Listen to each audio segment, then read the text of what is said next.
శ్రీరామభక్తాయ హనుమతే నమః. హనుమచ్చరిత్ర.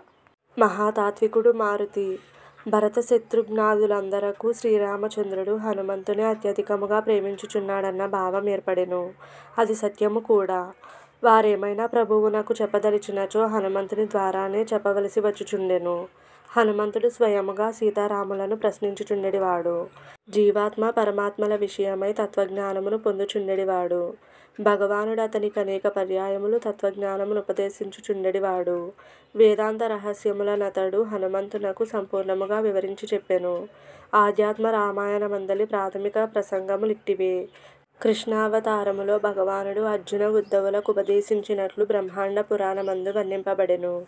హనుమంతుడు జ్ఞానమూర్తి అను విషయమునకు అనేక ప్రసంగములు ప్రమాణముగా నున్నవి. సాక్షాత్తు శంకరుని విషయములో ఇది ఆశ్చర్యకరమా?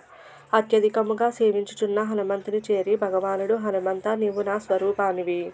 ఇంతగా సేవ చేయవలసిన అవసరమేమున్నది? విశ్రాంతిగా ఎందులకుండరాదు అని ప్రశ్నించగా, ప్రభూ, మీ వచనములు సత్యమే. సేవ చేసినంత మాత్రమున నేను నీ స్వరూపమును కానా? సేవా సమయమందు కూడా నాకు విశ్రాంతిగానే యుండును. శరీర దృష్ట్యా నేను మీ సేవకుడను. నా ఈ శరీరము సర్వదా మీకును మీ సేవలకును వినియోగపడవలెను. దీని ప్రయోజనమిదియే కదా. జీవ దృష్ట్యా నేను మీ అంశను. నేను మీ సన్నిధియందే యుందునుగాక. నాకెన్నడును మీ వియోగము కలుగకుండుగాక. ఇదియే నా కోరిక. తత్వదృష్ట్యా నేను మీ స్వరూపమును. ఈ దృష్టిలో వినవలసినది చెప్పవలసినది ఏముండును ప్రభు అనగా విని భగవానుడు అత్యంత ప్రసన్నుడాయెను. యాగాశ్వరక్షకుడు హనుమ. శ్రీరామచంద్రుని యాగాశ్వము విడువబడినది.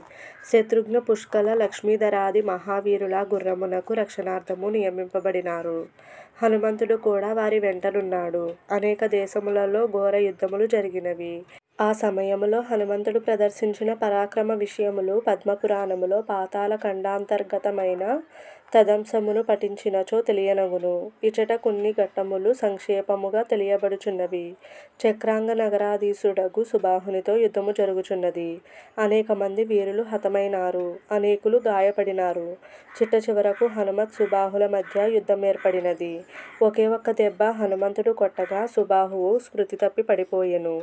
ఆ మూర్ఛలో అతడు అయోధ్య యందున్నట్లును, శ్రీరామచంద్రుడు సరయూ తీరములో యాగము చేయుచున్నట్లును, బ్రహ్మాదుల అతనిని స్తుతించుచున్నట్లు, నారదాది ఋషిగణము వీణ వేణు మృదంగములు మ్రోయించుచు భగవానుని గుణగణములను గానము చేయుచున్నట్లును చూచెను. శ్యామ సుందరుని అఖిల లోకాశ్చర్యకర దివ్య మధుర సౌందర్యమును చూచి సుబాహువు ముగ్ధుడై అదే స్థితియందు చాలాసేపు ఉండిపోయెను. మూర్ఛ నుండి తెప్పరిల్లిన మీదట అతని అజ్ఞానము నాశనమైనది. మహర్షి శాపగాథను వినిపించి హనుమన్ మహిమను గానము చేసి, మహాత్మా, మీ చరణ స్పర్శ వలన నాకు రామతత్వజ్ఞానము కలిగినది. జరిగిన దానికి నన్ను క్షమించుడనుచు యుద్ధము మానివేసి అమూల్యమైన కాన్కలతో అయోధ్య నగరము చేరి శ్రీరామ యాగములో సేవ చేయవలెనని భావించుకుని హనుమదాదులను పూజించి యాగాశ్వముతో పురోగమించెను. వీడియో నచ్చితే లైక్ చేయండి. ఫ్రెండ్స్ అండ్ ఫ్యామిలీ మెంబర్స్కి షేర్ చేయండి. తప్పకుండా సబ్స్క్రైబ్ చేయండి.